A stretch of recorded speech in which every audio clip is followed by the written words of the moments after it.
It's really nice to see so many people here, and we're going to be talking about genetic modification and AI and what its implications are for agriculture, for our society, and how it's viewed nowadays in the EU.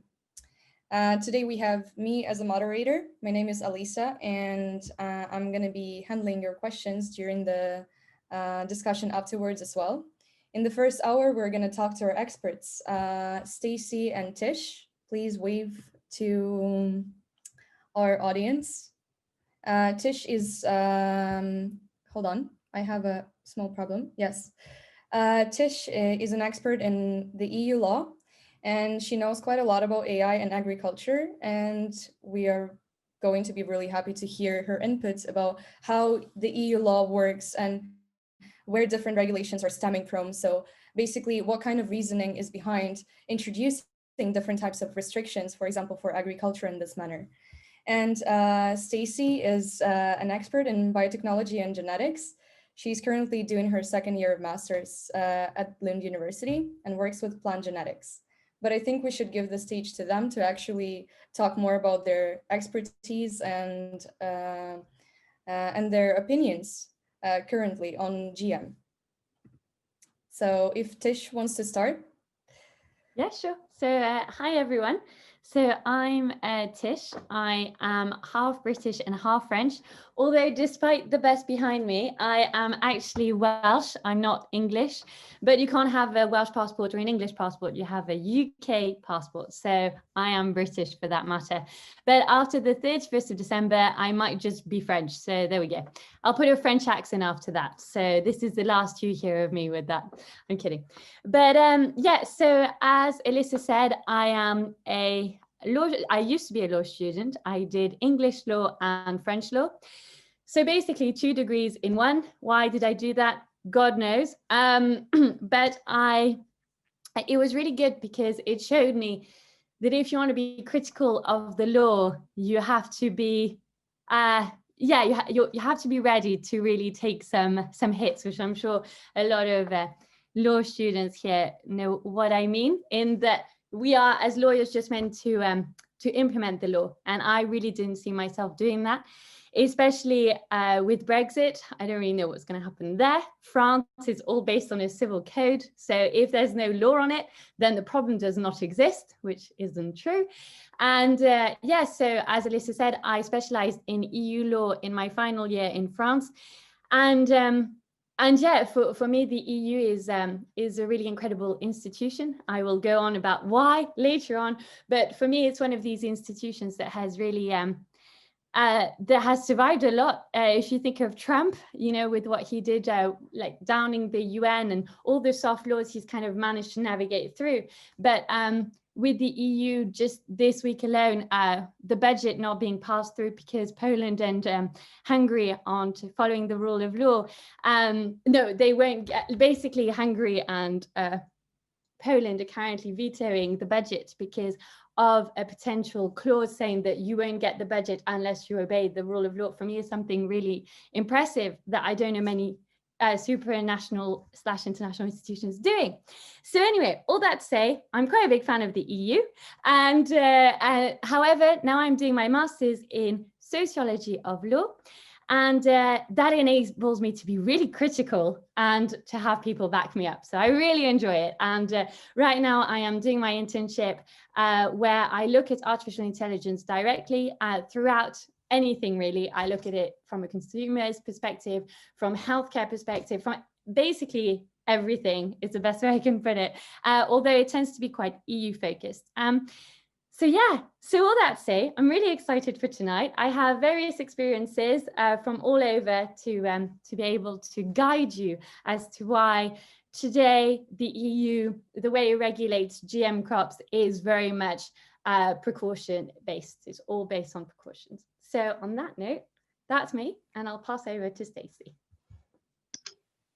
Yes, it was a brilliant introduction, Tris.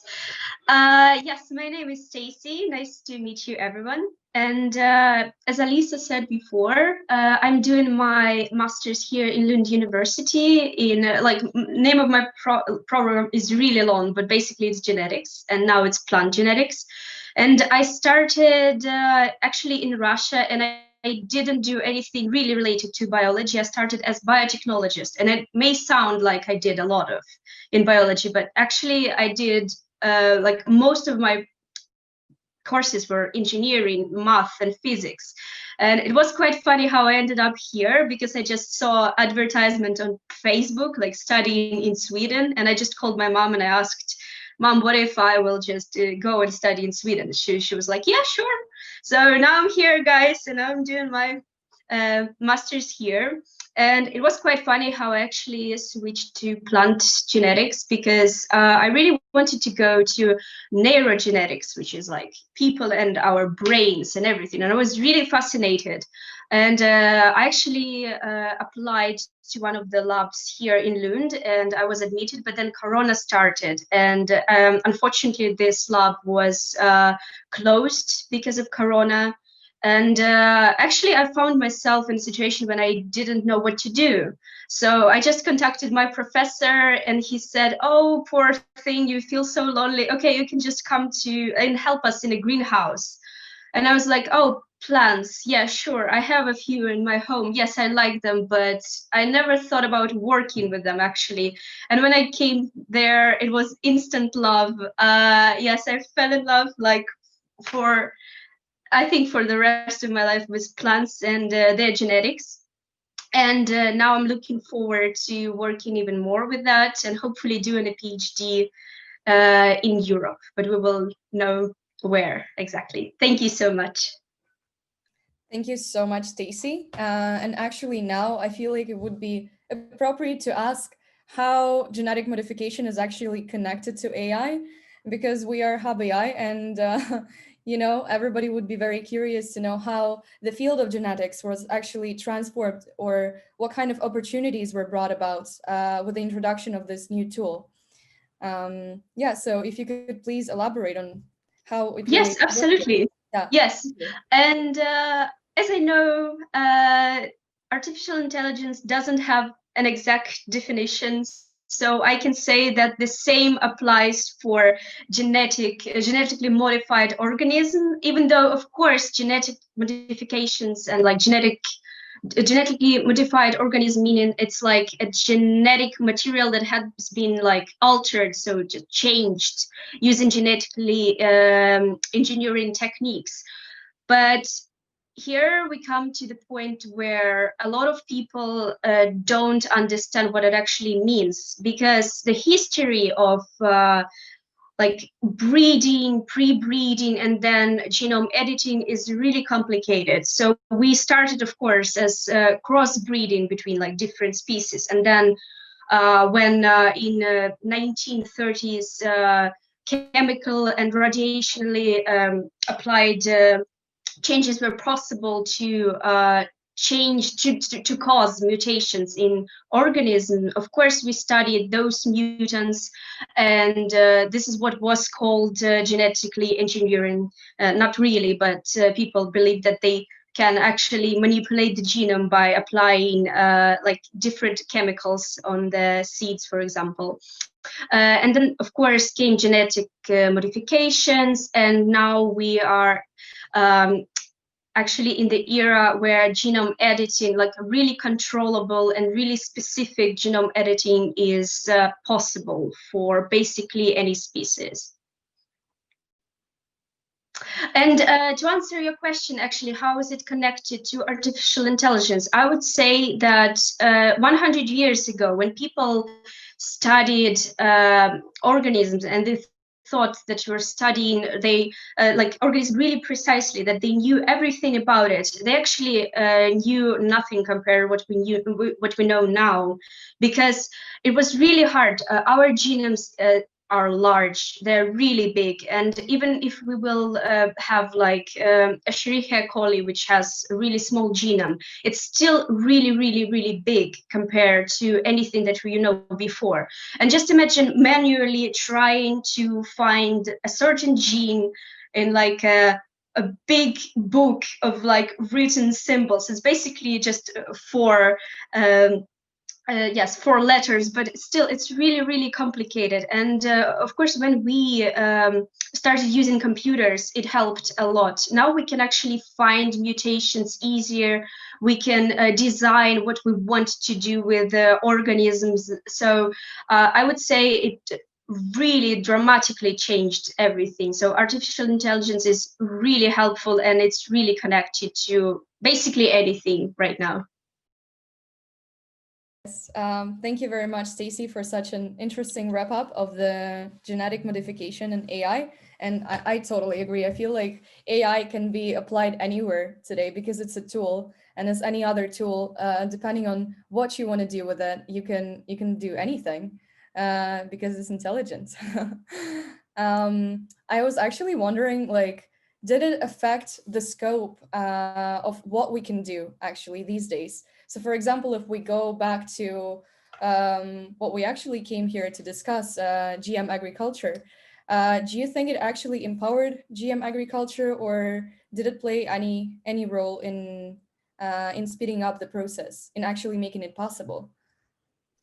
Yes, thank you. It's actually an excellent question, because like if we're talking about mutational breeding, for example, or crossbreeding between different species, and let's say we are studying potatoes, and it will take us more than 15 years to just study one mutant. I think it's like I'm being really generous right now. 15 years is like, it's nothing. I think it will take actually much more time. And now those changes are possible within just a few years. So you don't have to spend all of your life on one gene or like one mutant to study it. Now you can just do your master thesis, like I'm doing right now with one gene, and just move on to a different topic. Yeah. That's actually a very good example of why we need technology these days. Not to be too nerdy about what we're doing here. And it would be interesting to know, because it sounds very promising, and there are so many there are so many different controversial arguments these days, both with regards to regulations and social resistance, that maybe we should go deeper into. So you could maybe bring a scientific perspective and shed the light from, how it actually works, or based on the evidence that we have today. And at first, maybe we could ask Tish how these regulations actually operate in the EU, and maybe her first thoughts on why GM is so restricted these days.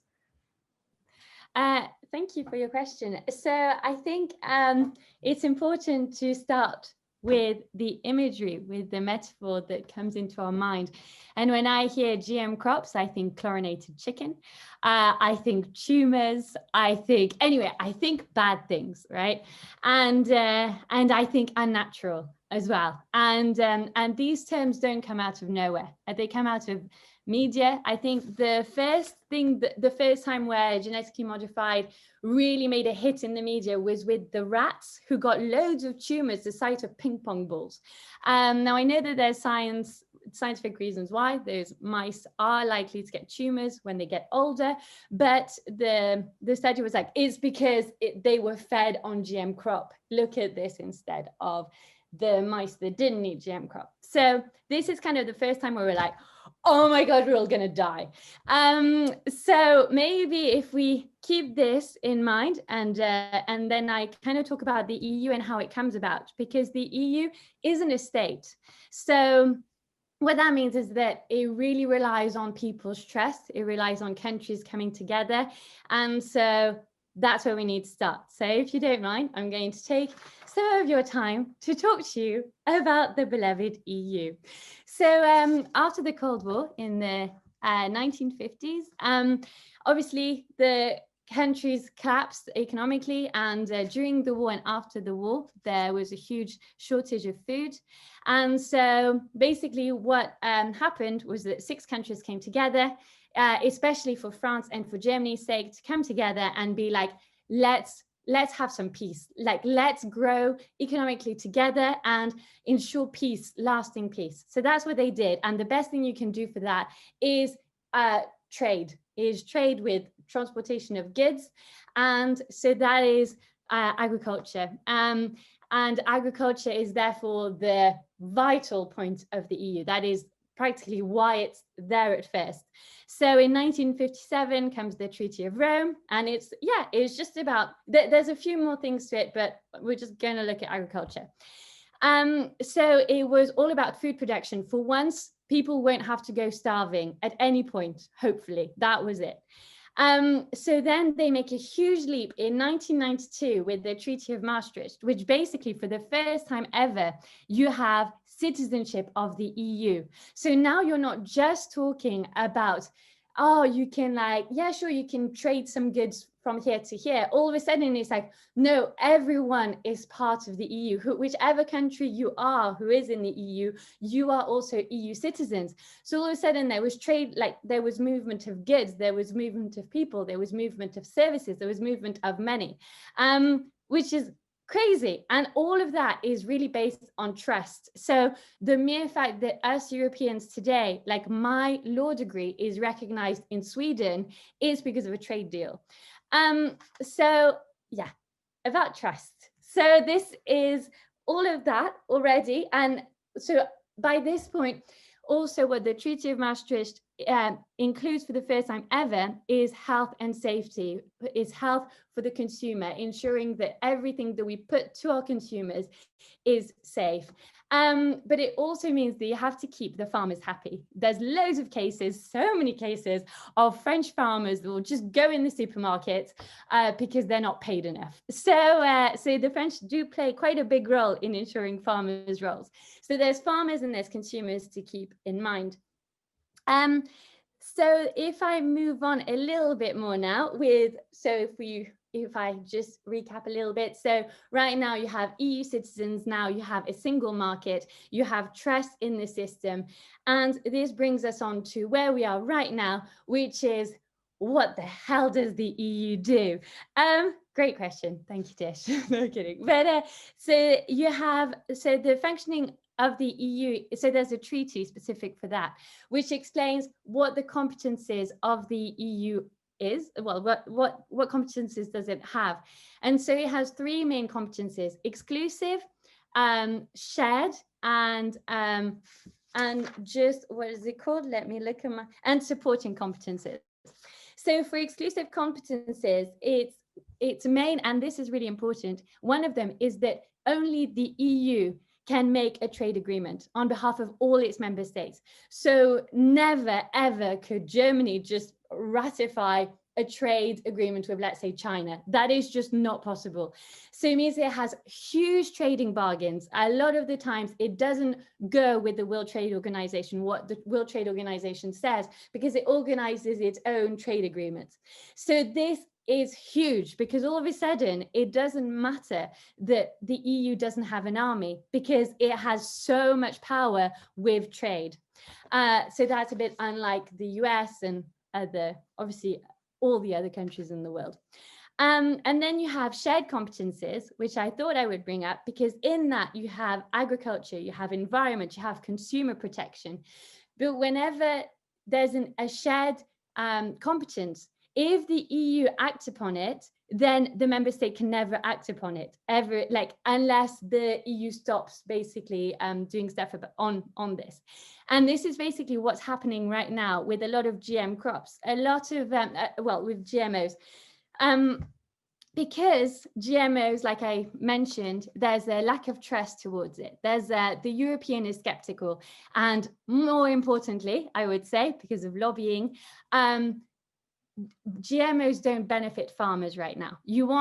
The farmers want subsidies, and they wouldn't get it if they do GMOs because it's not recognized. So there's that, and then there's also there's various GMOs. There's one which is, I mean, Stacey can go more in depth about this, but there's two particular ones, GMOs. One isn't that harmful, no real harm really. It's just about like changing the strain of a plant for it to like stop reacting, well, so that an insect won't be interested in eating it anymore. But then there's this is really oversimplified. And then there's the other one. There's the herbicide, which it means that, so like there's glyphosate, no idea how to say it, but basically it just kills everything. You put it, you spray it, it's a really, really strong pesticide, and normally even the plant dies. But there with the GM crop, the flower or the crop manages to survive and everyone else around it dies. But it's proven to, it's not, there's inconclusive results about whether or not it causes cancer, especially if you handle it daily like farmers.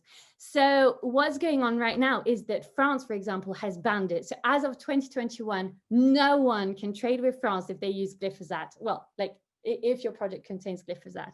Whereas, and the EU right now is looking at it as to whether they should ban glyphosate altogether.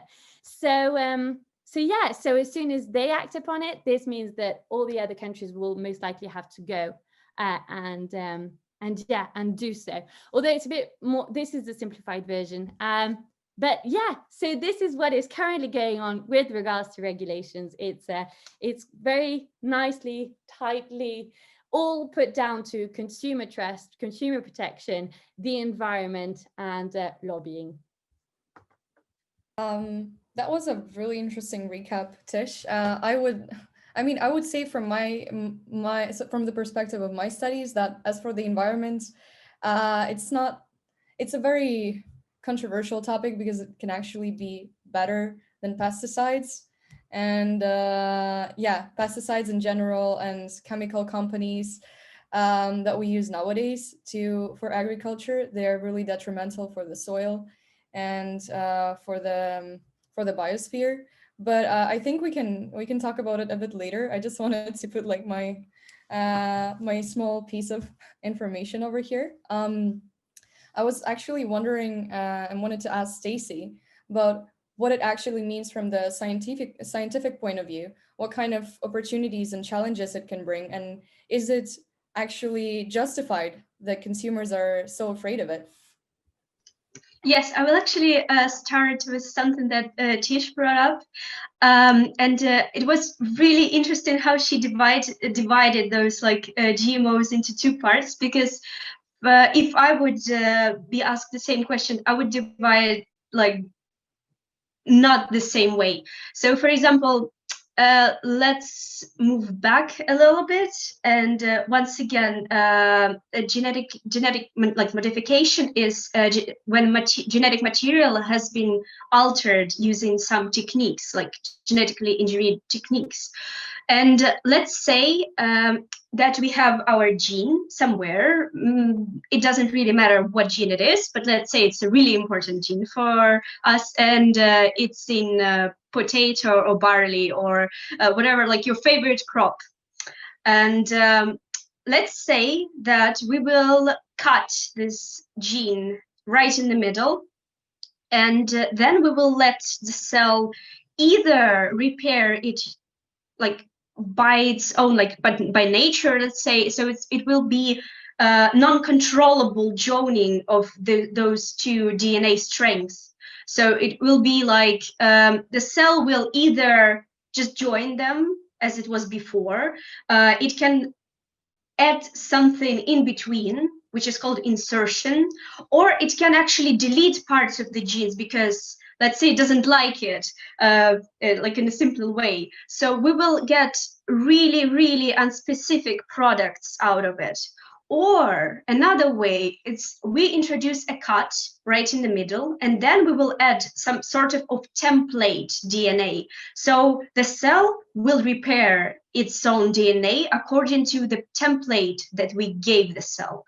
So, and actually, this is the biggest question, I think, right now, because those breaks in the genes, they can happen naturally. You can go under your really nice sunshine, and it will cause some damage to you too. Of course, it's not going to be like dramatic, but yeah, of course, it will affect your DNA. And let's say that this break was introduced naturally, or let's say that you actually designed what will be in between of those breaks. So with the first one, which is like when it happens naturally, or with it just like when you just introduce the break, it actually falls under the GMO legislation in European Union, but not outside. So European Union, they think that this is GMO, but for example, like other countries, they don't think so. And another case, when you introduce this template DNA, and when it goes according to your plan, like something that you designed, and on those cases, most countries agrees that this is actually a true GMO because you designed the whole experiment, so you didn't let that cell decide what it wants to like do with this cut DNA. And I would say that a lot of questions rise from this problem, and a lot of problems for scientists as well. So the challenges that we actually face right now, it's actually really hard to design the whole experiment. And of course, science is never 100% unless we're speaking about math, but I think it's also has its own problems as well. So to design such experiment and to perform such experiment, it takes a lot of time for you. And in the end, you will see the result not 100% anyways. But the benefit is if actually you design the whole experiment, it goes well, and then you will select a few plants that like your favorite plants in the end with the genome that you basically like really like and you want it. Then it's actually it's like just imagine it. It takes a few years to design the experiment, to check all the plants, and in the end you will get a plant with completely known parts of the genome, of the whole genome, even so you know everything that is inside basically. And if you go out and let's say buy a potato from local farmer, and let's say this farmer just grew potatoes, like his family grew potatoes, and it just happened for like million years, and it was just grown here, and he doesn't know what's in this potato because of course he didn't study genetics or anything. And let's say we will have the same potato but genetically modified, and we will delete all the allergens, all the like toxins, bad things from it, and we will completely know the product. And I think this is what we need to focus on this, because if you get a GMO product, you actually know what it is, and it's really regulated, and it was really controlled, the whole process. So it's not like you just got something and then you planted it in the field and then it just grew and you saw, oh my God, it's like, it's not what I wanted. Of course not. If you will get the product, you will actually know what it is, like 100%. Actually, this brings one more question. It's about monocultures. Like, how does it actually affect, the monocultures? Does it create any kinds of problems when it comes to like the diversity within the plants that we're having? And how does cross-pollination work, for example, if you have two different fields too close nearby?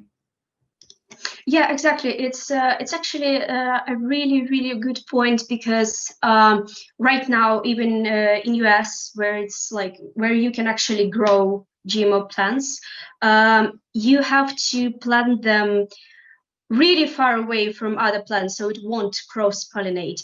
But from my perspective, it's yes, of course, it's great. It's really great. It's really good. Now you know that they won't cross-pollinate, but at the same time, just imagine how many mutations appear in nature just by chance. How many bad mutations appear in nature just by chance. And of course, no one controls that, and no one really. I mean, of course we do, but to a certain extent. So we are not controlling everything in nature, and then it spreads.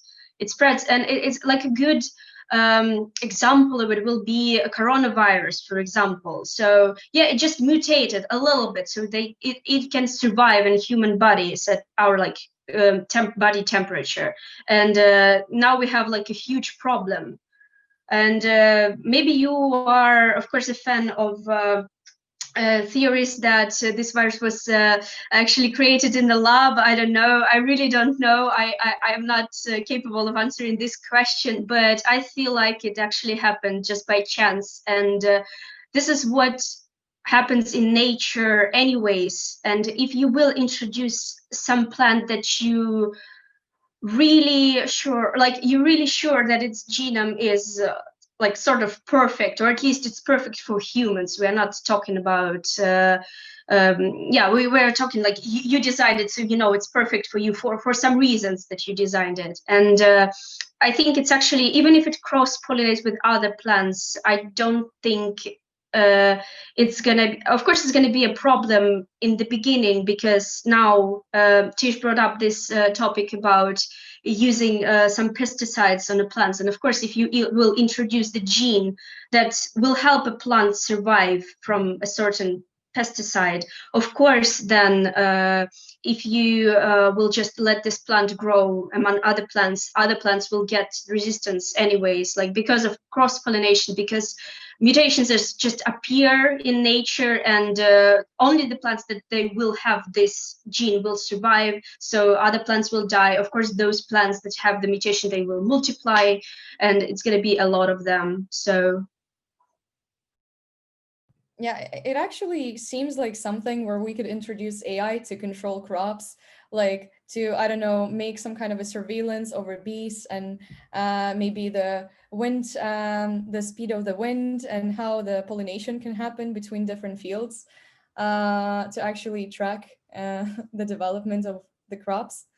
But yeah, it would be interesting to know from the perspective of law, and maybe, I'm not sure if it's in the regulations, but maybe from your opinion, Tish, what do you think is the next step that's going to happen with regards to GM crops? Because from the perspective, for example, of development economics, it's something that should be studied really fast, because people need to eat. We need to fight malnutrition. We need to provide enough food for those who are not able to get proper access to it. So like, for example, golden rice that was infused with vitamin A, and people from poor areas where they cannot get access to a lot of food, they can eat this rice that's infused with all these vitamins that they need to actually survive and have a particular level of productivity to actually perform some work and not be unemployed.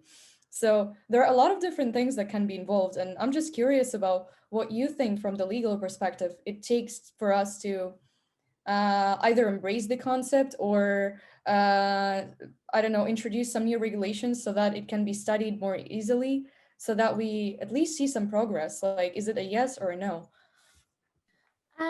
Okay, well, I think this is quite an interesting question, because for me, I don't think there's much studies yet. I'm going to go and ask Stacey straight away. They're actually having GM crops harvest more crops. Is there any proof of that using GM helps that?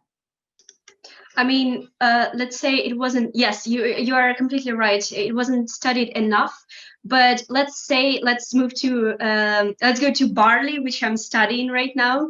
And you probably know how barley looks like. In case if you don't, it's just like, you have like a stem, and then you have a spike on top of it. And it's usually just like fixed amount of seeds.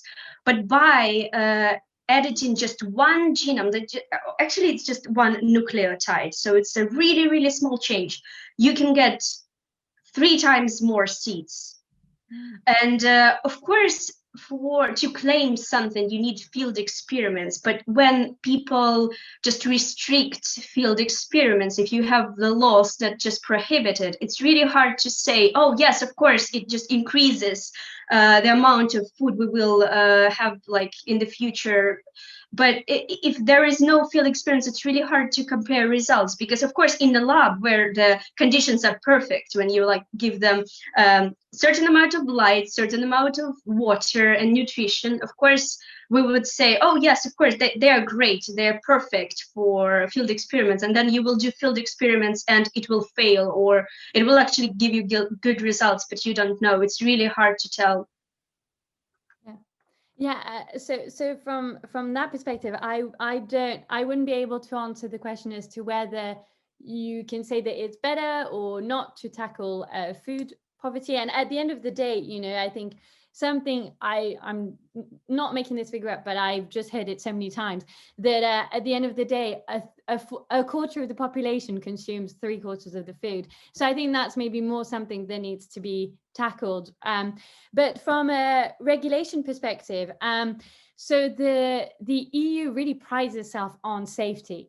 So if you look at any object, of course, right now I can't find anything electronic unless I took, but anyway, like there's this CE on it, which means it is being approved by European standards. And it is trusted by consumers. Consumers do look at it and do take it into account, because, for example, if you look at vapes, you know, like the cigarettes vapes, all the vapes that exploded didn't come from the EU. None of them had been approved. So it's kind of, the EU kind of has this trademark of being like, we are safe. And they do have the Directorate General for Health and Food Safety. And that is literally the institution that looks at food. How safe is it for the human? How safe is it for the animals? How safe is it for the environment?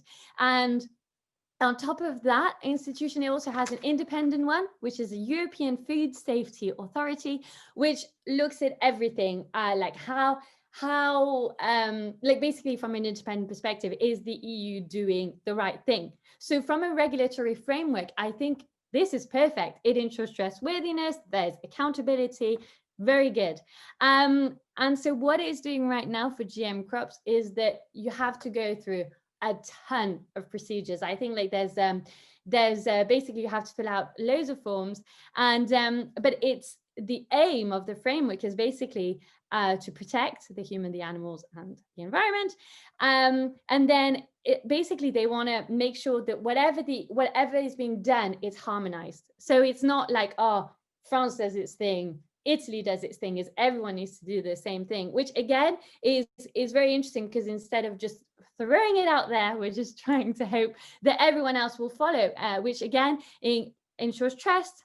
Then clear labeling, which I think even the US is asking for clearer labeling on GMOs, is for the consumer to make the decision as to whether they do want to consume GM crops or not. And then finally, traceability, which I think is a really big one, because kind of what Stacey has touched upon is who is making it. You know, when it's labs at university, you don't really need to question the behind, like the thought behind it. But I think with things like it's Monsanto, which Bayer bought out. So basically Monsanto is this huge company that used GM crops for a lot of different things. And the fact is, if it's done for profit, then you don't really trust it. So there's all these things that the EU takes into account and puts in place all these kind of general frameworks. Yeah, Stacey, I saw you had your hand raised, so I'll give it a bit. Yes, yes, thank you. And actually, it's a really, really interesting topic that you started, and I want you to bring you a little bit back in history and think about like a really simple thing in our homes right now as fridge. So when actually the first fridges were introduced to homes, or not like really homes, but like just in the labs, when they were like sort of created by really brilliant people, they actually exploded. And it was another evidence of like a lot of such cases in different homes, but people of course still used them because it was better than just keeping food with ice as it was done before. So I would say, yes, there were no regulations. It was really, really bad. But at the same time, people invented stuff, they tried stuff, and they actually yeah, they learned from their mistakes, which is not really good in our century, I think, because it should be at least regulated a little bit before it just comes to our homes. The same thing was like with kids and like chemical sets, because before you could just buy like in 1950 something, you could just buy a chemical set for your kid, and it was really unsafe because components there, they were easily exploded because of the fun that kids must have from using these kits and everything.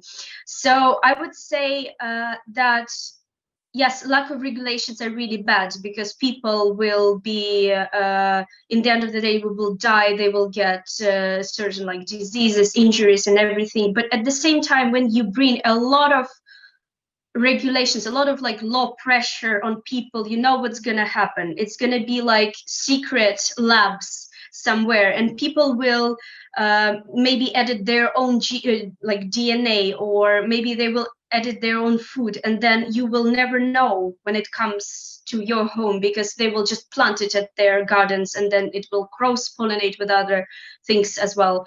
It's like, it's a really simple example is like abortions law, because like, you know, when it was prohibited, women still did it, but like the conditions they did it in, they were horrible. So I think it's the same thing is, if it's even comparable. Of course it's not, but like, yeah, you know what I mean. It's really hard to prohibit something, because people nowadays, they can use I don't know, internet to buy basically anything and just do it themselves, which is really unsafe. Yeah, I guess just to come back, I do agree that the abortion example isn't comparable by any means, because I mean, at the end of the day, a woman's choice is a woman's choice. But I think that with GM crops, if there's no trust here, then that's what you can. At the end of the day, a fridge exploding, you've hurt your food. Like, that's okay. But if you have the option between eating food which is organic, and at the end of the day, so, like, and this I'm talking, I'm sure for a lot of people here, is that nature regulates itself, you know, like that's just what it is. Whereas, you know, if you keep making these things becoming more and more resistant, then you'll have superbugs and you have superweed, and then we'll have to have super plants, super crops, and then like, at what point does it end? At what point can, like, we not fight it anymore? Like, this is something that I would say worries me, is this resistance, this like the resistance that we could have. Yeah, sorry, Alyssa. Actually, I have something to say about this. I mean, I'm very neutral because I'm a moderator, although I do have my opinion. But there is one thing when it comes to, you know, we always adapt and we always change something. What is organic these days? You know, you use pesticides, it's not organic. And if you really want to grow something, you need to use pesticides, you know? I mean, if we're talking about large scale production, which is where we buy food normally. And same happens, like, you get a surgery, you get penicillin, like, you could not, then don't get vaccines if you want to be organic, you know? It's the same thing. Like, I feel like organic these days is a very overused word that people don't really know what it applies to. Like, because we use so many different things to change, for example, our resistance to viruses. So why can't we change in this example? I'm just I have a very controversial, I don't know, view of the whole GM crops debate, because I have both. I don't know. I one day I think, yeah, it's super cool. Another day I think it should be studied more. But why, if we can change our resistance to something, why can't we make plants more resistant? So for people to not starve during winter, or for people to not have allergies, because, for example, in especially in poorly developed countries, the welfare is not as good as it is here, and sometimes we don't think about it, because if they have anaphylactic shock, they're most probably gonna die. So if we are capable of actually doing these things, how is it different from getting the vaccine and not and, you know, like, eliminating some of the diseases that used to, you know, actually eradicate huge layers of our society? So for me, yeah, to your question, I don't want to have a standpoint on like whether I'm pro or against GM. I don't think it's professional, but it's more about if we use the word organic, I don't think it actually can be used these days. So that's my point, because it's very hypocritical if we say that we can use it on ourselves and we can still be organic, but we cannot use it on something else and it wouldn't be organic, because I think it's more of a lobbying thing. Like it's more for food companies or for pesticide producers to claim that something is or isn't organic. It's not even for the consumers. So I think that's where I don't agree. Organic, what you consider organic depends on what party you are in the particular context. And that's yeah, that's my contribution. I don't know if Stacey, do you have any words about organic? Like what is this word? And Yeah, I really like when people use the words as like natural or organic, and they honestly they only think about positive effects. So like food that was selected to be good for you, right? Because you won't call rotten apple organic, and okay, no, it's not really a good example, but like for example, let's say that you have two types of apples. You cut them, and one shows like sort of like resistant to oxygen, so it's not oxidated easily, so it stays really nice, really white inside, and another one, yeah, it just goes dark in a few minutes basically. And I don't know what you will call organic. I would call organic the one that won't go bad, let's say. But actually organic, like both of them are organic, it's just they have like different genes inside of them, so it's really weird to use this word. Of course I understand why people use it, because there are so many chemicals, so many pesticides and everything that they want to protect themselves. But yeah, I wouldn't use this word to anything like that. Okay, well, that's very good and very interesting, because that's what farmers in the EU trade themselves on, is that the fact is they don't have GM crops, and therefore you should only buy them, and we should only trade these kind of ingredients, vegetables, crops, whatever, because they are organic. So I know I've understood that you really disagree with that term, but that truly is it's marketing strategy. And the fact is, if you have farmers who are lobbying and all of that, then that's kind of what you gotta go with it. So thank you for that. But just as like just out of interest, and this I really don't know much about, but I think because it's kind of time and time again being brought up about how good they would be, and I think, okay, cool, but there we keep talking about lab works. How exactly does it work in warm countries where those crops are needed? So if we go, I don't know, like let's say Somalia, would they be able to grow? Like, how does it work there? That's what I like. Yeah, that's a great question. So that's why I think that field experiments should be possible, because it's really hard to answer your questions without having like power of law. So yeah, that's really, but that's actually really interesting, because people started thinking about GMO plants as bad things, because you know why? Because like it was a big advertisement of GMO products as bad by pesticide companies. Because of course, like just think about it. You have candles, and then someone says, oh, I will just bring electricity to your home, so you won't need candles anymore. And of course, as a person who sells candles, you would want to prohibit electricity, to advertise it as a bad thing, that it can kill you if it's and they won't mention that if it's used properly, that it won't actually kill you, it will be really good for you. So the same thing is happening right now to GMO. It's been advertised, like over advertised, as something bad, so people, they don't even think about it. So like, if I read about one survey in Norway actually, and people who claimed or just answered that like GMO was bad and they won't try it, they actually didn't know anything about GMO at all. So when they were asked, like, what is GMO in your opinion? They were said, oh, it's something that it's genetically modified, and then you eat it and you become genetically modified. And yeah, that's a little bit ridiculous because you eat a lot of things. You eat pizza, for example, and sadly you are not becoming pizza. I would really like to become pizza, and so everyone will like me and love me and everything, but it's not how it works. You eat a lot of different things, and it doesn't mean that you become those things, literally.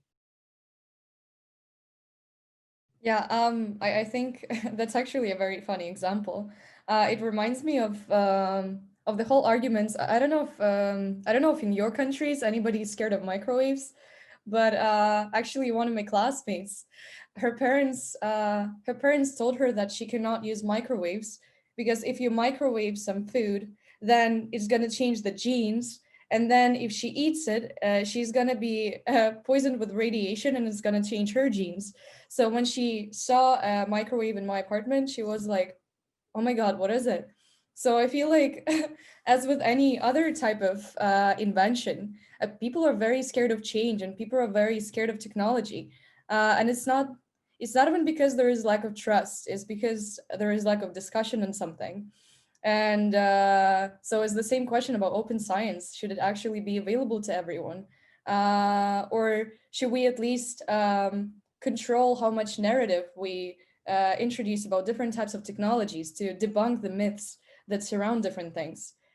Without saying that, for example, microwaving something is good or microwaving is bad. It's more about like bringing both pros and cons to the table, because you cannot expect people to make a conscious decision unless you present them with two different options. And if you present them with only one option to hate something, or with only one option to like present a negative side, and vice versa, you cannot tell people that, for example, getting a vaccine is always safe if there is like a small percent of chance that you're always notified about that it could go wrong. So it's all about being able to decide and having both of the arguments presented. And I think that's why I mean, of course I like our hub because I work here, but yeah, because I think we're lacking some interdisciplinary conversation. I don't think that many biologists actually consult with regulators. And a lot of times when it comes to policy making, there are not that many parties involved. There is one person who designs policies who doesn't know anything about science, and there is a scientist who doesn't know how to actually introduce these things in the society and how the society actually absorbs different changes or innovations. So yeah, I think it's a very cool discussion we're having here. But maybe it's time to take a 5-minute break before we start replying to the questions from our audience that I hope is gonna stick around. Yeah, 5 minutes sounds good? Yeah. Awesome. I don't know if anybody's here, but if you are, you could unmute yourself. And I don't know if you have any opinions, like Bart, for example. What do you think about GM? Well, it's actually kind of interesting what you guys are talking about earlier when you guys are talking about the idea of organic and kind of like the broad definition of it and how it's been kind of more used as a marketing term. I think I latched onto that a lot because that's so I'm working on a thesis idea about AI washing and how it's similar to greenwashing, which is kind of the concept that companies are using these terms such as organic or green and whatnot, and either overemphasizing the actual green and organicness of their products to an unsuspecting audience. I mean, anything can be organic if you really want to get technical with it. And it's interesting seeing it the other way around, where companies are companies that are definitely specializing in this organic stuff, they're definitely going to be advertising against GMOs. So you almost have to wonder about the power structures, about who's saying this stuff and where it's coming from, right? I mean, I think that it really is a huge thing about media and how we don't really have a conversation about like same thing that as I was saying earlier, like pros and cons. And I know that media can never be unbiased, and we talked about it during our last panel discussion. But yeah, it's just very interesting how country regulations also affect how it's depicted. Different technologies is, even if you talk about farmers, like in the industry, you introduce AI, for example, or like Industry 4.0, which is what I'm really curious about, right? And everybody's talking about how it's going to affect the labor, how it's going to affect employment, and all these different kinds of things. I don't think it's much different from agriculture and introducing new technologies such as GM. So it's more about like working on how we could register, like in case that we adopted, in case that we studied so well that we can actually give the consumer the choice and we think it's safe, but it's your choice to actually decide whether you want it or not. I think it's more of a question if we talk about farmers, about how we redistribute the labor. And if we don't study labor redistribution, and one day we're like, oh, we're going to introduce genetically modified crops, and then I don't know, people either lose jobs or maybe we're going to have more jobs, like who knows. There was actually a study done in the past on GM and agricultural productivity. They say that it definitely involves less labor that's low cost. So it's not very useful, for example, for in developing countries, because in developing countries you want to be more labor intense. You want to engage people so that they have a job, so that you produce some kind of output, you make food, and so that people can actually afford it because they have a job in agriculture. But when it comes to the developed countries, I feel like it's always a question, as in any kind of like industrialization or, introducing biotechnology.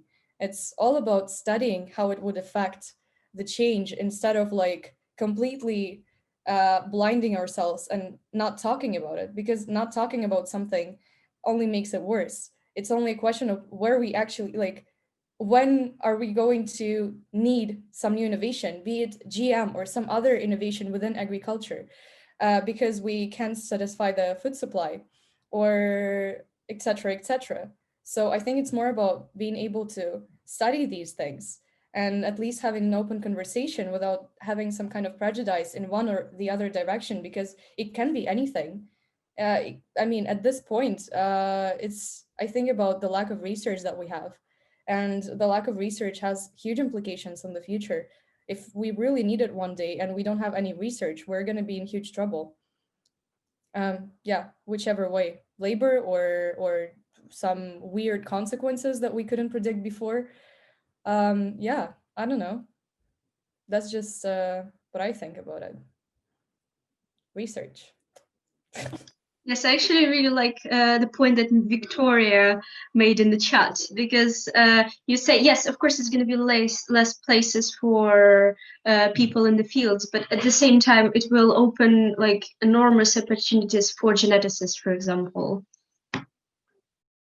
Yeah, but then that brings the point of, yes, there will be more jobs, but there will be a wider gap between skilled jobs. You'll have people who don't need that much skills and people who need insanely amount of skills. So that will be where there's also widening, I would say. But I mean, as with any kind of like industrial revolution, there's always some winners and losers in the very beginning.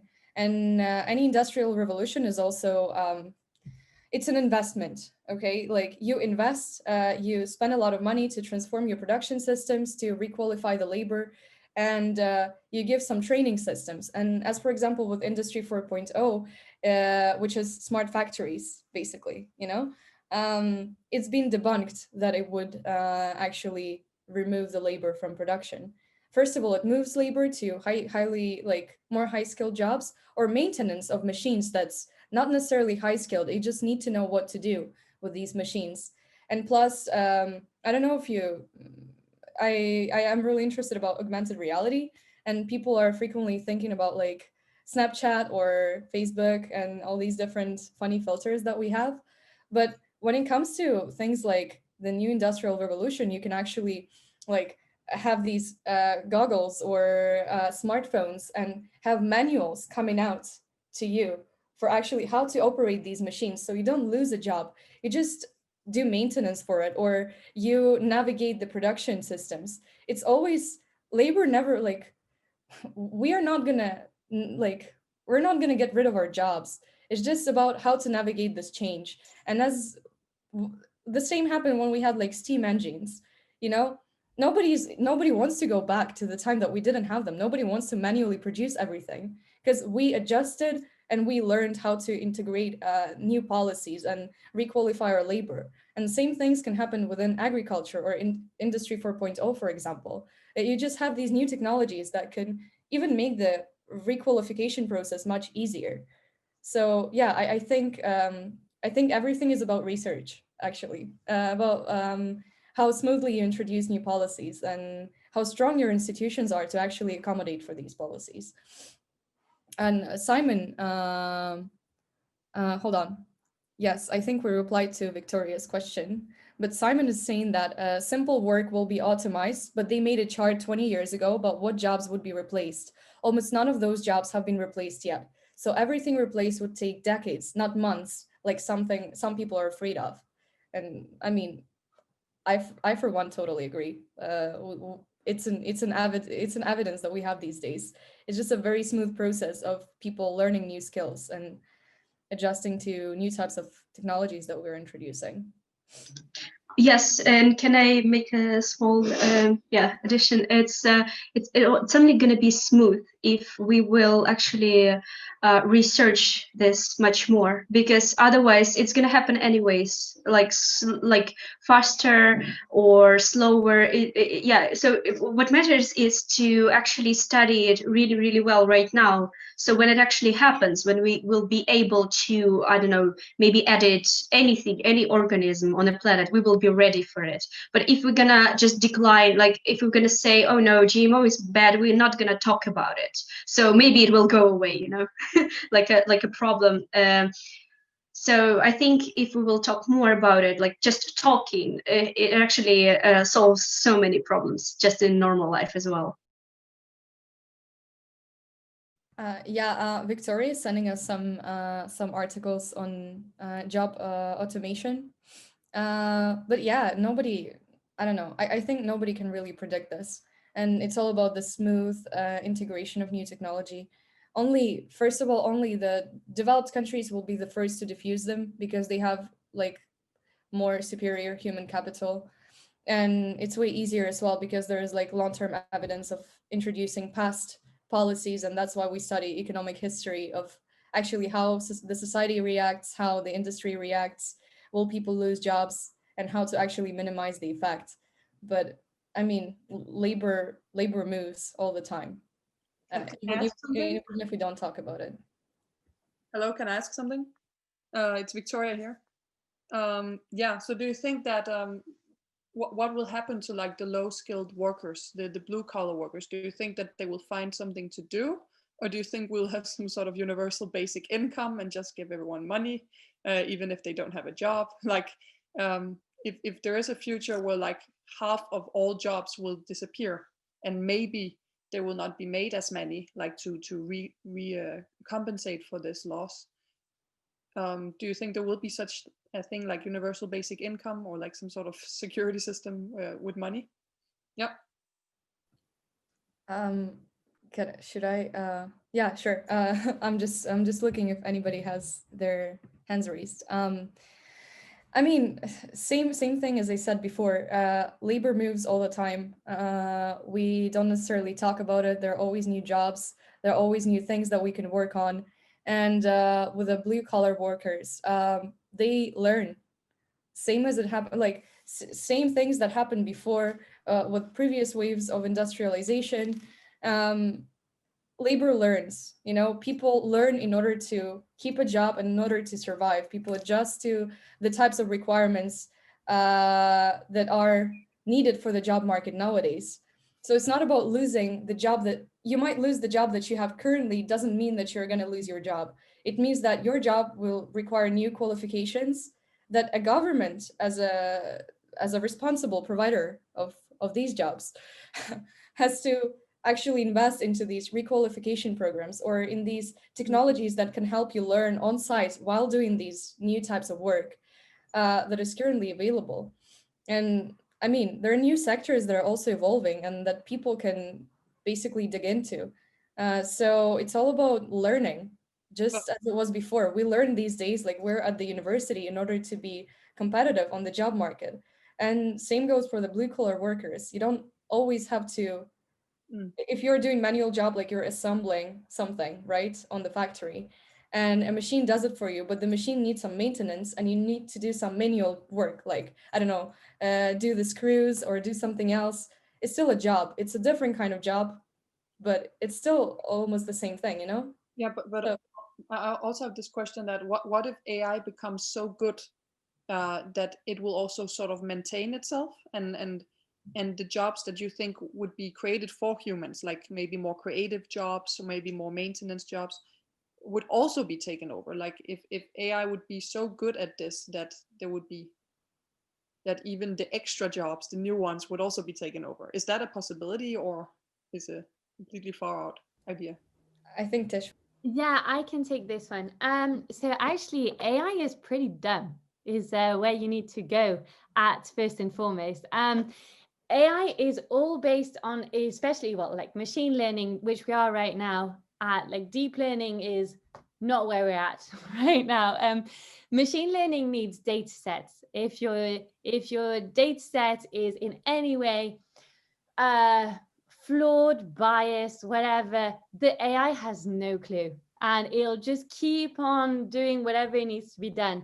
So, and it'll just keep making the same errors. And it will need a human to get in there and just be like, nah, honey, stop what you're doing. So that's the first thing. And then the second thing is that right now, even if you're looking at like quite petty things, I don't really know how else to put it, but chess, for example. So chess is obviously a game that humans play, and AI also plays. And now it's a rule that if a human is almost too creative, they're considered to have cheated, and they must have used AI to do it.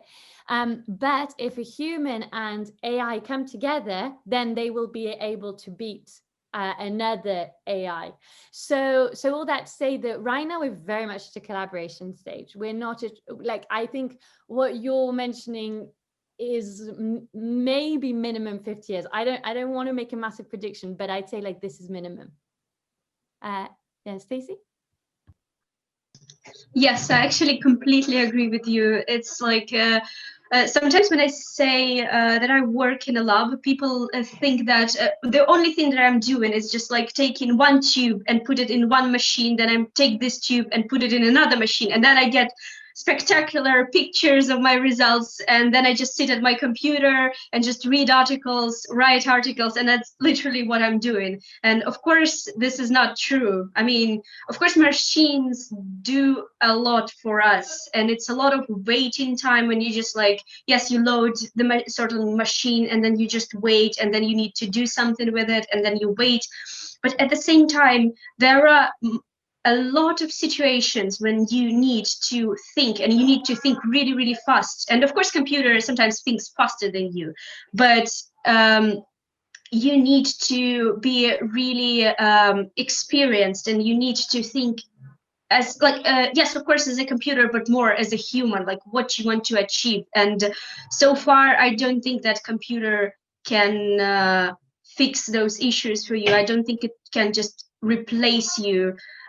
Maybe not in the near future, maybe it will eventually, but I'm thinking about it as something that won't happen right now. So when the time will come, we will of course adapt, because this is what we do for a million years. We just adapt to changing nature, and this is how we survive.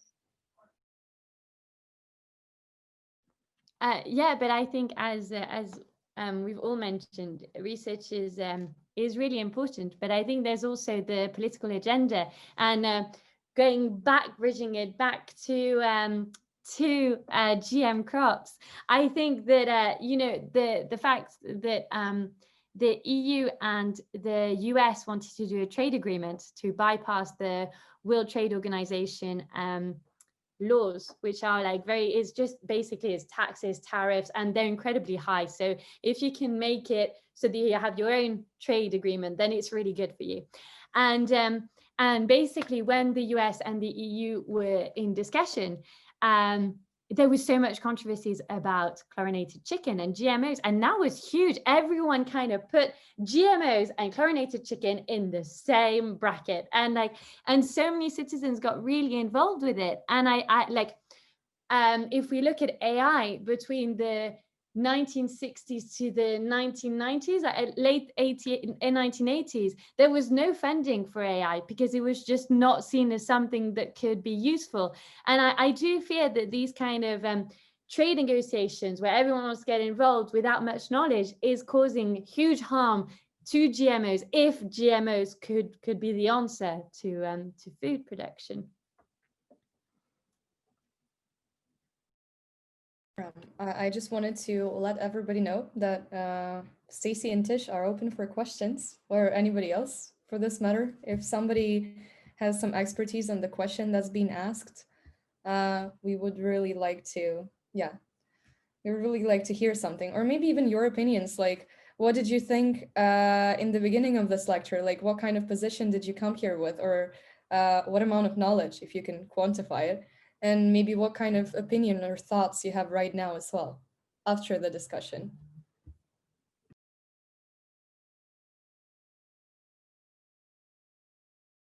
It's always scary to go. Usually you pick on people. I'm kidding.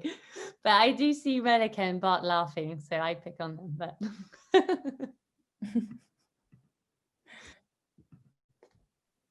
yeah, what about you, Victoria? Yeah, exactly. I was just about to say something. Yeah, I found it interesting. I was eating dinner a little bit while listening in the beginning. So yeah, I think that this is a very underappreciated subject and should be explored more. And I'm currently writing my AI exam paper where I'm also going in towards a little bit of genetic modification of humans, and also BCIs, brain-computer interfaces, if you know what this is, sort of like a Neuralink thing. And I think it's very underappreciated. People are focusing on like social media and different things with government. I think that they should be focusing on genetic engineering much more than they already are. Can I actually build on? Oh my goodness, did I just forget it? Oh no, you made me think it. That's it. Oh no. Oh my goodness, this is really embarrassing. I can't remember. Wait. It will come back. You said no. Can someone else take it? I'll think. Sorry. This is so relatable though. I actually have a question to Stacey. Stacey and I, before this discussion, we talked about synthetic biology, and I have no clue what it is, because for me it sounds like the same thing as genetically modified organisms. So maybe we could all ask Stacey what synthetic biology is and how it's linked to AI, because apparently it is. Yes, sorry, it can be a little bit loud in the background, but hopefully you will still hear me.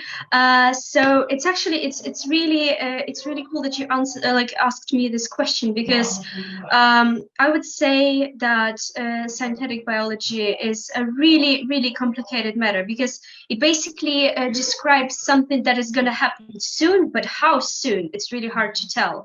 It's like, of course, let's do, for example, plants that glow in the dark, so we won't need any lighting on our streets. So only the plants will do like all the lighting for us. So we will just cut one gene from a jellyfish, and then we will insert it into the plants. And actually, those experiments were done, and I think they were done in Russia, actually, and they were quite successful in it. And but like talking about glowing trees, it's insanely hard to do something like that, because like, first of all, trees grow really slow.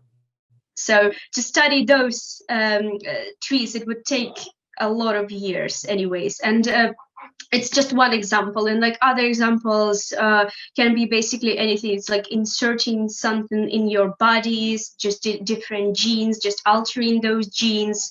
And let's say that first of all, the law, it won't really allow it. So talking about synthetic biology is like talking about colonization like other planets. Yes, it is possible, and probably we will see something like that in the near future, but when exactly, no one knows. This actually, thank you, because it all brought it back, and it's maybe synthetic biology as well that I was more thinking about. But I think that the discussion about GMOs is that if you like, it's kind of a gateway, you know, like a butter knife might lead, taking a butter knife to school might lead you to take a big knife like the next day because you got away with it. And anyway, you end up murdering someone. Okay, this is really over exaggerated, but this is to make my point. So bear with. And it is that if you allow crops to be modified, then all of a sudden you've kind of normalized it. You've kind of normalized changing the genome. I'm not really sure if I say it right. I know how to write it, but genome, is that good? Yeah, okay, great. And yeah, and then you get to the human, and all of a sudden it like you think about, so should you change a human embryo? Should, like, if you know that they're just not going to have those blue eyes, should you be allowed to go in to change the genes? And I think that is, for me at least, I think that's something that needs to be considered at this point, is the societal impact of synthetic biology, which I think people really see GMOs and synthetic as similar. At least I do. Stacey? Oh, yes, I actually didn't know that you are waiting for my answer. Yes, I mean, yes, I actually completely agree, and I think it's quite hard, just like in normal life, sometimes it's really hard to agree on something, especially if, for example, you will come from really, really different backgrounds or from different countries. Sometimes you just don't agree on something really, really simple.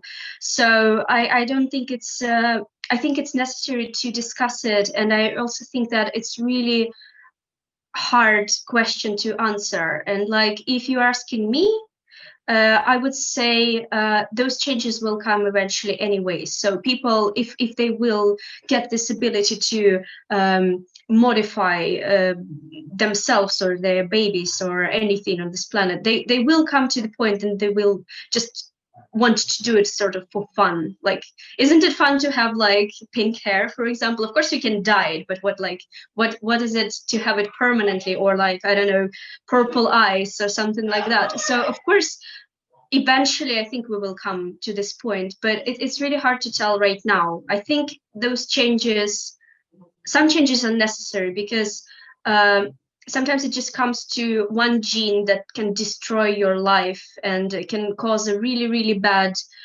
disease in your body, and you can sort of fix it easily. Like, why wouldn't you do that? But then, of course, if you are allowed to do that, why you can't do something else? So it's really hard to answer. Like, from my perspective as biologist, I would say that it should be allowed to this certain extent, but it's really hard to say for me till what extent, because I'm really curious by nature. This is why I came to biology, because I'm really curious about things, and I'm really curious about, is it like possible to do something, and then I would experiment on it and just try to do it just for, like, in the name of science, not because I'm really thinking about maybe, yeah, is it like should be allowed or not. Yeah, because I think for me, if you do allow this, I mean, like, I don't think we have to go very far to know that no one's very happy with their bodies anymore. You know, people want to be skinnier, fatter bums. Anyway, I don't need to go through them. We all know all the ideal types. But then this is a problem in and of itself. But I just think that then you're widening the gap. Like the gap, it's you know, it's almost like very much able-bodied. Like, what becomes of people with disabilities? Like, where do they get alienated from society further? And I think I mean, we all know that I mean, I'm saying this just to paint my example, but you know, Hitler at the end of the day, he wanted a certain kind of society. So we do need to be careful. I think like genomics might be a good tool for certain things, but if they get into the wrong hands, then they really get into the wrong hands, and it's such a powerful tool. Yeah. Actually, sorry, Alisa. No, Are you? Stacey, you go. Yeah, I just want to bring up a really funny example. Like, if you are really into video games as I am, you probably know about Bioshock, and it's actually really clarifies like what Trish was saying. It's like it was a city underwater where basically everything was allowed, and then people started doing like really crazy things with their genomes, and they edited it like in so many ways that it became really dangerous for them, and then eventually they went crazy, and like many of them just died. So I just wanted to say, yes, of course it should be at least a little bit regulated, because if people go really crazy about something, they like literally go crazy.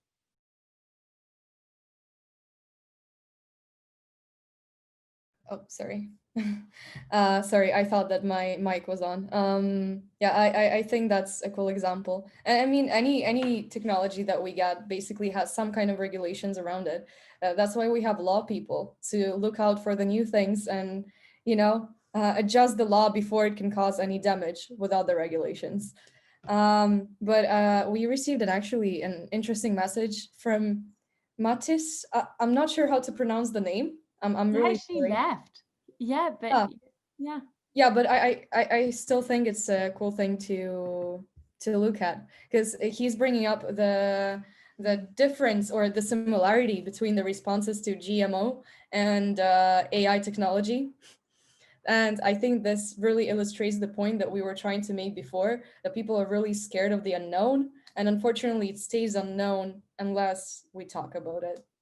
And yeah, and same, I don't know, I feel like I feel like it would be really cool if we were talking about futuristic examples. Of course, if people are against GMO and they're against AI, they're definitely going to be against using AI for GMOs. It's like, although a double negative brings a positive, so I don't really know. But I don't know, how would you see, I don't know, maybe it's a question to Stacey or to anybody with a very creative mind. How do you think in the future we could use AI for to genetically modify things? Like, would it make it easier? Maybe like some kind of user interfaces for like in-home plants, I don't know, yeah, in-home agriculture, whatever, for your backyard? Or how would it work in the household? Yeah, I think that eventually, I mean, I'm not really sure that we will have computers in like how we have them right now. So probably they will be just like, I don't know, inserted somehow in your brain or something. So I just imagine it as like a program where you can basically introduce any types of traits to any type of organism, maybe, but that's the thing. I think it won't be a program for everyone, so I don't think it should be programmed for everyone, because then it like craziness comes and people start doing really weird, unnecessary things, I think.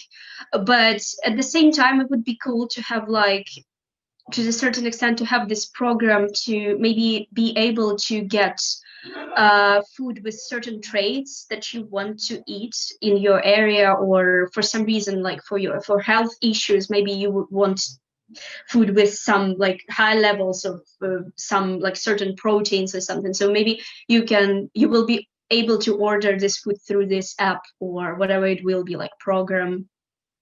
But it's really, really far away from nowadays. So we can actually be we can design anything in our minds right now. We can just imagine things and we can dream about it, but I think it requires a lot of work. And first of all, it requires understanding of what we're actually doing and why we are doing it. And if it's just for fun, then it should be regulated. If it's for curing diseases and just feeding the planet and everything, then of course it should be like less regulated and everything. But yeah, So that's a really open question, a really cool question.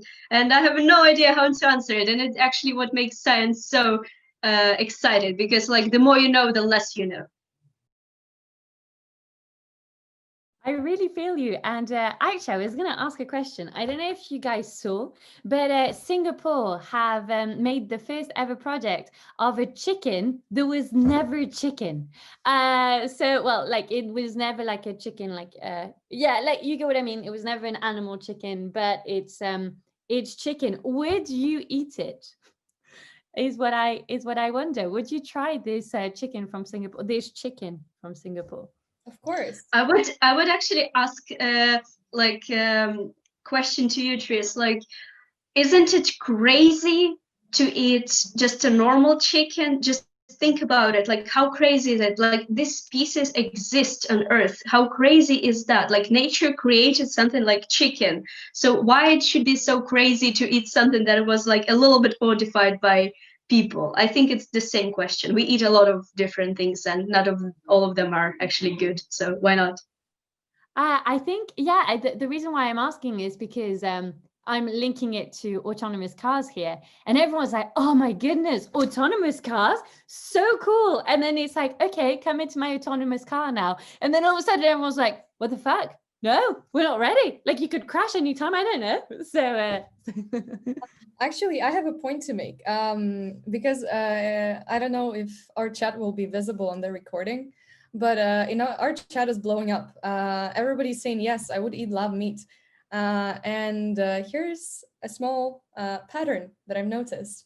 If we talk about genetically modified food, for example, everybody's very like, I'm not sure if I would eat this corn that was, growing on the field just like any other corn, but is genetically modified. And here we're talking about actually growing meat in a lab, that was never meat. So you don't even know what the hell it is. And people are actually up for it. And that's also, I think that's everything is about marketing.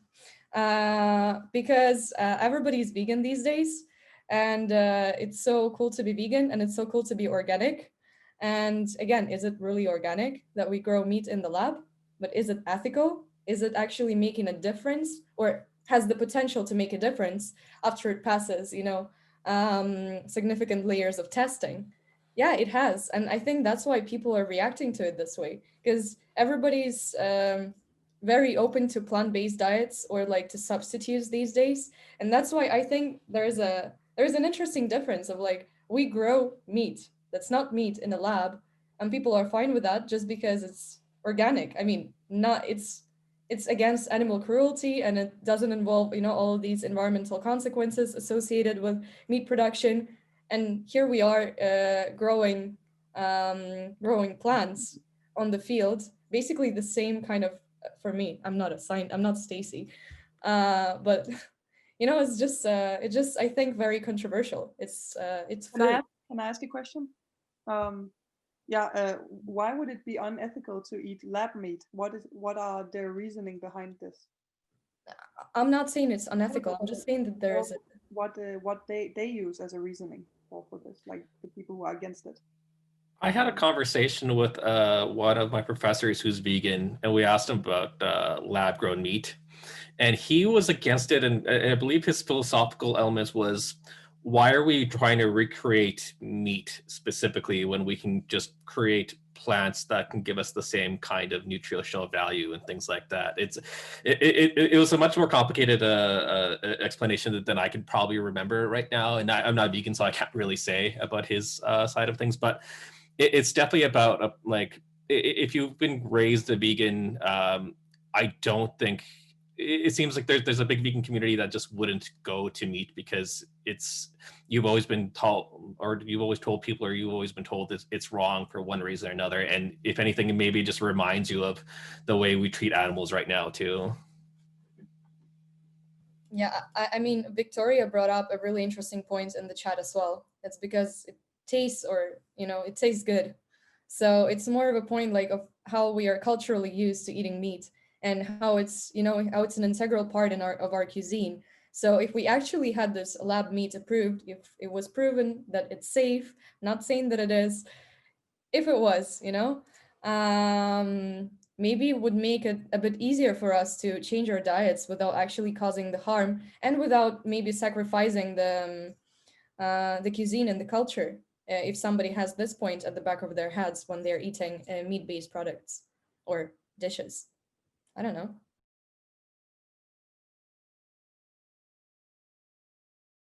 Yeah, Mariana is actually getting into the whole vegan versus vegan diet versus meat-based diet. I think that it can get very heated in here if we really. I just wanted to make like a small point. I really like when I talk to people who are vegan, and then and they're actually working with me in a lab, for example, and then I just so we are talking about animals, and I'm just like, oh yeah, so you think it's really cruel to kill animals and eat them? And they're just like, yeah, sure, like even milk should be plant-based. And then I ask, but you are killing like billions of bacteria every day. Is that okay? They're just like, yeah, sure, that's fine.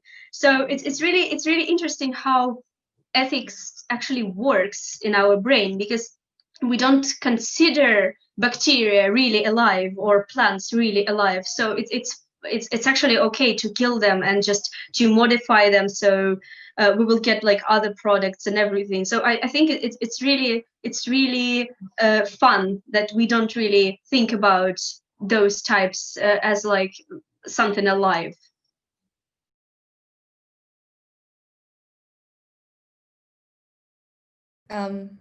Yeah, I think that's a cool point. Victoria said you can't live a 100% non-killing life. I mean, yeah, pretty much true. And Simon is bringing up another point, is how is it with insects? Are they okay to eat? And what comes with the icky factor when you grind it down to flour or something else that can be easily eaten? Actually, they're introducing insect-based flour in the developed world, like in the developed countries these days. Or I'm sorry, I don't think that's the best way to put it. I'm just saying that yeah, it's entering the EU. That's what I wanted to say. Please cross it out. It's in North America as well, because last year when I was back in Canada, I definitely had some kind of pasta made out of cricket flour. Yeah, but they say actually some vegans eat insects, and I asked them why, and apparently some insects, they don't have a nervous system, so the insects don't suffer.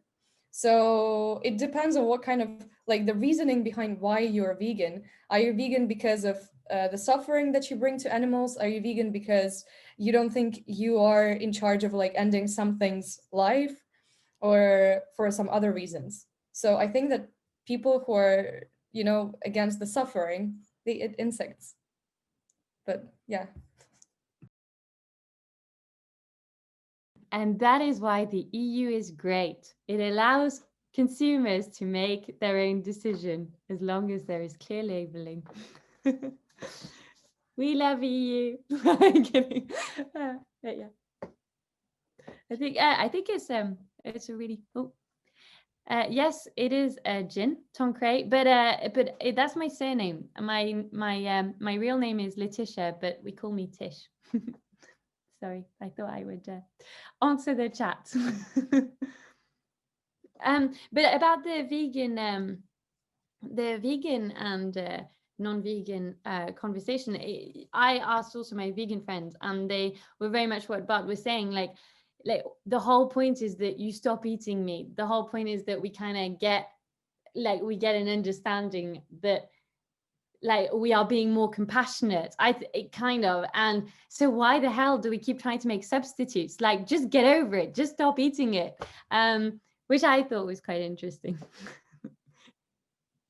I actually have a question for maybe Tish as well. It's just to bring us back to the original topic. So what would you call a GMO? Is it so how big change in the gene should be for you as a person, like as a law person, to call it a GMO? So how would you regulate it if you were given like any possibility to just like I don't know, create a new law in Europe, for example, for Europe, or like for the whole world? Like, what would you call GMO? Wow. Okay. So actually, for me, what I have, so I now do sociology of law, as I said, and basically, when you do sociology of law, it's all great to have laws in place, but let's face it, who still crosses when there's a little red man instead of a green man? So many people, and we don't go to prison for it. So the whole like legal system, I feel, works when you're caught. If you're not caught, you're fine. So and so for me, when you want to regulate something, it's actually understanding what norms are in place. So actually, how is it viewed according to who in the world you're looking at? So I would say that because of that, there won't be one fitting definition, and it'll always be hard. Like you mentioned for AI, there is just not one definition, and the very problem with that. So you have over 70 working definitions of AI. So if you choose one, then a company just needs to choose another, and then the regulation doesn't fully apply to them. So for me, I would say it would need to be, if you want to make a good regulation, I think the EU has got it in a nice way, in that it has well, like it has guidelines, and you have to fill out something to show exactly how you're doing. But I think it would be nice if it's possible to have like sectoral regulations, in the sense of what you said, like, are you splitting the gene, or are you the other thing that you mentioned, where you got very technical, and I think these things are up to scientists to explain. But then it's really about society getting behind it and understanding it. As Alyssa said, like the fact that people are very much like, oh my God, chicken made in a lab, like it's down to marketing. So if you get media on your side and stuff, then it would be possible. That is how, in an ideal world, I would go about regulating it. But I would really bring, so like it's all about participation in these kind of things when it's unknown. Yeah, the reason I actually asked, because I don't think even scientists are capable of answering this question, because let's say you will introduce, as I said before, like you will introduce just one like simple change, and then you will get twice or three times more seeds from this, like the same plant. And what I was thinking of is it's like, if for example you introduce a certain mutation that it's actually you can find in nature, is it GMO or not?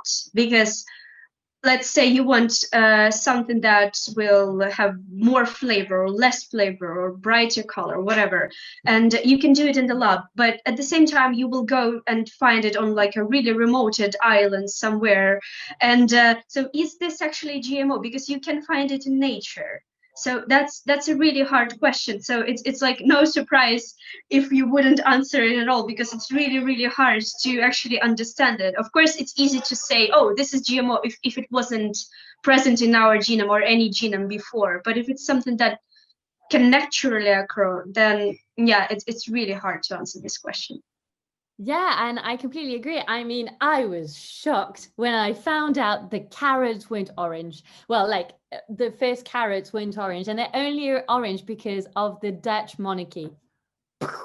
And then bananas, you haven't eaten a real banana. Like, I've only ever had those foamy bananas. I don't think I've ever eaten seeded bananas. So that means I've also, and like grapes, I hate seeds in grapes. I hate when I bite into a grape and there's a seed in it. So I only buy seedless grapes. So I am a sucker for these things. I know it. And yeah, and I completely agree. And I think people don't realize it. I just think that, as Alyssa said many times, there is such a lack of conversation on this, that it's so hard to know at what point people are okay with it and just not okay at all anymore. Yeah, it's I really agree with your point. Bloody Dutch monarchy. I think it would be actually really nice if somebody else has examples of what you didn't know, like from the currently available foods, because I didn't know about the carrots. I'm still processing this right now. I mean, I knew about the grapes, I knew about the bananas, but I didn't know about the carrots. Like, what the hell? If somebody else has some more examples to completely blow my mind off, please let me know, because I'm just sitting here and thinking that my whole life has been a lie. Yes, of course. I mean, like honestly, almost every plant. So it's really easy. You can just Google avocados, avocados like before they were selected by people. So they had enormous seeds inside, and it was just a little part that you actually eat, or watermelons, or like basically anything. You can just Google it and you will see that it was a really different thing before we started doing something with it. I'm not sure I want to know, like how many of these things are not actually what they used to be. I support avocados, says Mariana. Yeah, me too. Yeah, thank you for giving us more meaty avocado. Corn used to be tiny from Central America, and they are also dry and not sweet like now. I mean, yeah, I had no idea. Honestly, it's not for the purpose of this panel discussion. Oh, we're discussing such exciting things, but I actually didn't know. I'm just reconsidering everything right now. But I think, like, I don't know, if you had, I'm just now trying to think, if we go back to like the whole AI application and in genetically like in genetics in general, like it would be really cool to collect some kind of historical data from like locations and types of genes that different foods used to have, to like what we have now. And I know that there might be like lack of data, but I don't know, through some old drawings or pictures of different plants that remind us of what we have these days, to actually see some kind of like, I don't know, evolution, and maybe, I don't know, be able to predict how they're going to change in the future if AI, like, I don't know, spots some patterns within within what we like have seen historically. I don't know. I have no idea how it would work, but that's more about like using long-term data.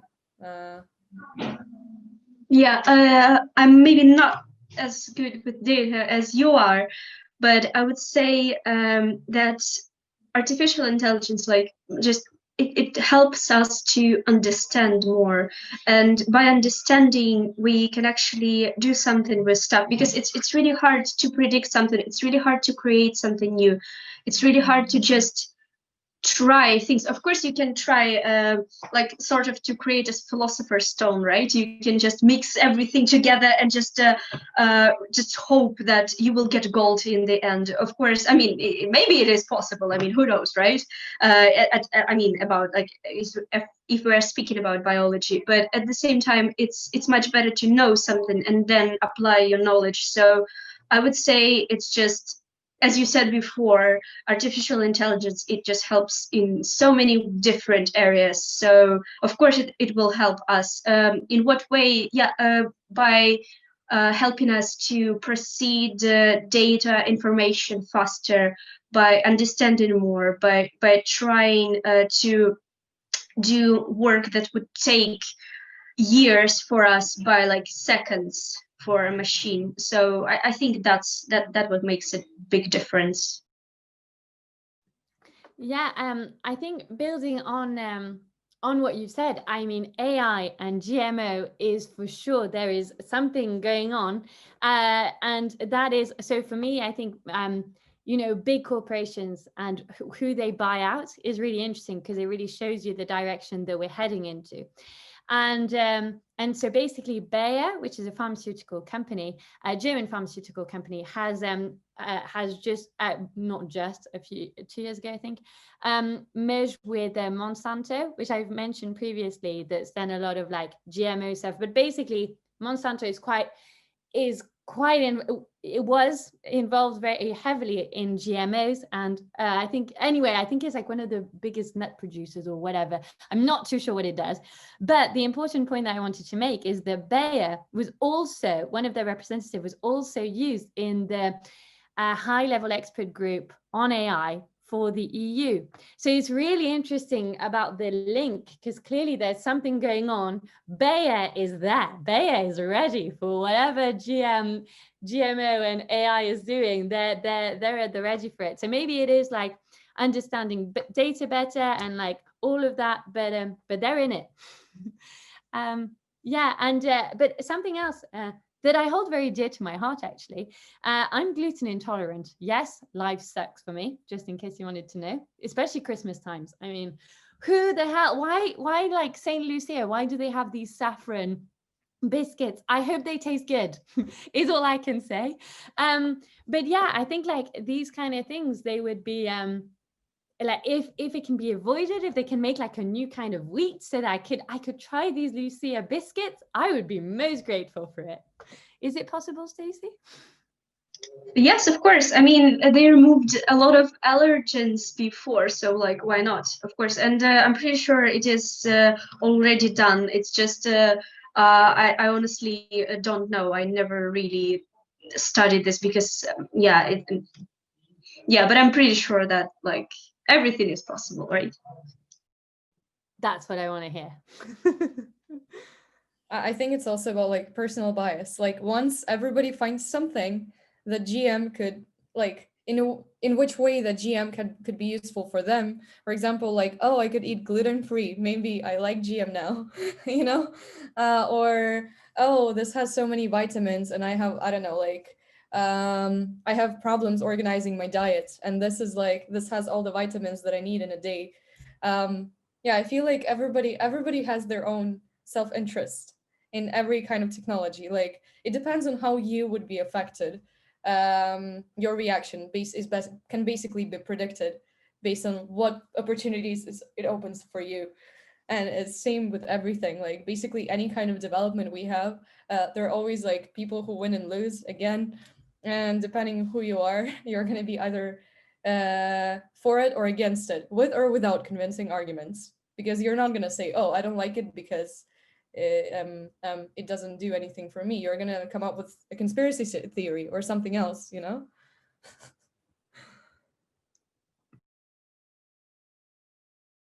Do we actually have some more questions? Because we still have five more minutes until our experts go on their well-deserved breaks. Maybe, Melika, what do you think?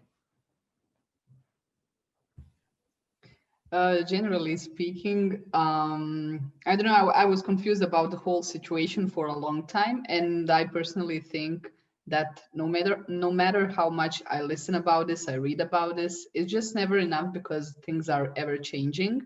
And as I said previously, before we started the session officially, my sister is into genetics. I mean, she is a geneticist and she was working with GMO. And we didn't talk much about it because my personal interests do not lay there. But of course, she mentioned it several times and we had our conversations.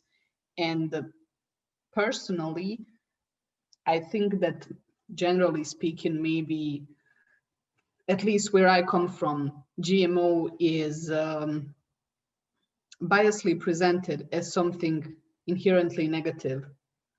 And I'm trying to come up with things which I could say to people to convince them that it may not be the case necessarily. Just because something is adjusted doesn't mean it's necessarily bad. So yeah, I can't say much about this. As I said, I'm trying to understand it better, and this session served its purpose for it. Yeah, but I'm lacking knowledge on this and maybe even interest, to be honest, but I'm trying. I don't know. Yeah. I think that's exactly why we need to talk about things like that, because nobody really knows anything. Yeah. Yes, absolutely. And you really made a good point when you said people are going from their own perspectives, and they will become more interested in something when it becomes like something where they can be personally involved. For instance, you suddenly discover allergy to something, and then you are going to think about it more intensively. So far, I don't have allergies, thank you God. So there was no need to do that. But yeah, I mean, I study psychology, and it's really true that it doesn't matter what we are talking about, people will go from their own perspective. So yeah, that's reality. Yeah, I mean, I think it's also about like the long-term perspective. We can't believe, or we cannot think that the world in 20 years is going to look the same way it does today. We don't even know what's going to happen tomorrow. And especially with the, for example, the whole climate change thing, right? Some coastal cities are in danger, and there are a lot of natural catastrophes that happen. And how resistant are our crops? Like, we can run out of food supply, basically. Or at the same time, we could use and do more research today so that tomorrow, in case we think that it's safe, we could make more like flood resistant types of, I don't know, potatoes or something. Like we were talking about potatoes, you know, but we can just run out of food one day because we're gonna die. And I think, I mean, as it sounds bad, but it's just true. Like we can't not think about tomorrow, although we have to live today, and we have to do today, and we have to do something that's going to help us tomorrow, or could help us in case we need it. But I was reading that they were actually like editing some genes within like uh, agriculture, so that the crops become flood resistant, for example, which is, I don't know, for now you think like, oh, but floods don't really happen around here again. Like, do they? But there are some places where, especially like with climate change, they can get flooded. And there are a lot of like, in Ukraine, there are some parts that get flooded like every once in a few years.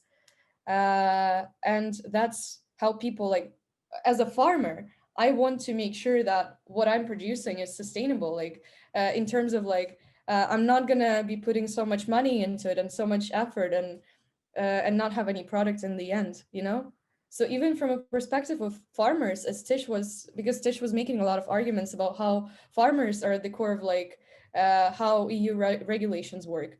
It's also important to think about tomorrow, about like how their business could be in danger and how they could go bankrupt in case they at least don't consider these new options, this or the other, another biotechnology that could be introduced to help us prevent the crops from dying out. But I don't know. Yeah, completely. I think that right now, when it comes to GMO, the European Union is basing itself on the principle of precaution. And if you look at the World Trade Organization, it completely goes for free trade first. And the principle of precaution is an exception to trading. So you can I mean, the European Union really is looking after the strength of its member states, basically. Which of course is something that does need to be considered, as Alyssa said, with all the subsidiaries and everything that the farmers get currently. Yeah, I agree. I think we have a really nice concluding point in the chat from Mariana, because I was just looking at the time, and this point actually makes it perfect. She says that I think it's really interesting how everything around AI has a good or negative perspective depending on the topic. For example, when it comes to food, it is seen as something not so good. But when you use it for marketing tools, it sounds innovative and cool. I think that that's the point of the whole discussion. It's because, like, again, the way you present any different types of topics affects the way that the tools you're using within this topic are going to be seen by other people. So AI in general is a tool, period. Depending on how you regulate it, where you apply it, in what context, is going to be seen as good or bad. Because you can use AI for, I don't know, criminal things, then it's not going to be good, you know? But you can use AI for some innovations that are needed for us to survive or to live better lives, or provide things to people who do not have access to them these days. So because it's a tool just like anything else, just like phones, Like right now, phones are used to, you know, conduct some criminal activity, but it doesn't mean that phones are bad. And that's, I don't know. I think AI is the same, works the same way, same pattern. It's just like where you put it. I would actually add something. I think everything, if you just look at it the first time, it's either black and or white. But like the more you know, the more complicated it becomes. And of course, it will have something good, and it will, of course, will have something bad in it. And just like in general, genome editing and just doing it with artificial intelligence or not, it's not gonna be as like clear. It's not going to be one color. It always will be just something that maybe not all the people will agree on. It's really important to know more, so it will become more clear for you, like as someone who is just studying this topic. Great. I'm going to actually just make some closing remarks, if that's okay, Alyssa. Just to say that it's been really great to have this conversation, and actually for next term we have some really exciting things planned already as well, and some of which are to help us learn how to code and all of those things. So I think that will be really helpful as well for what you're kind of all saying about like Simon saying that AI like there was a prediction that something was going on. And it's all about the data. Google has masses of data, and it was able to really do some predictions it knows that you're pregnant. Well, not anyway, it knows that somebody is pregnant before their family, because that person starts Googling it, which is just crazy to think that of these things. So all that to say that we keep banging on about education and all of that, and Hub AI, that's really our core here. And as of next term, we are going to launch this coding course, which I all hope that you'll be doing with us. And we'll also have loads of speakers ranging from weapons, AI and the use of weapons, to a computer scientist who was also on the high-level expert group on AI for the EU. So we have masses of people coming to speak, and it's going to be really good fun. And this chat is, you could also ask them the question and they would probably have a completely different answer, which is what is so great about AI, is that it's so controversial. So that's my concluding remark. And on that, I wish you a really great holiday season, and see you next time.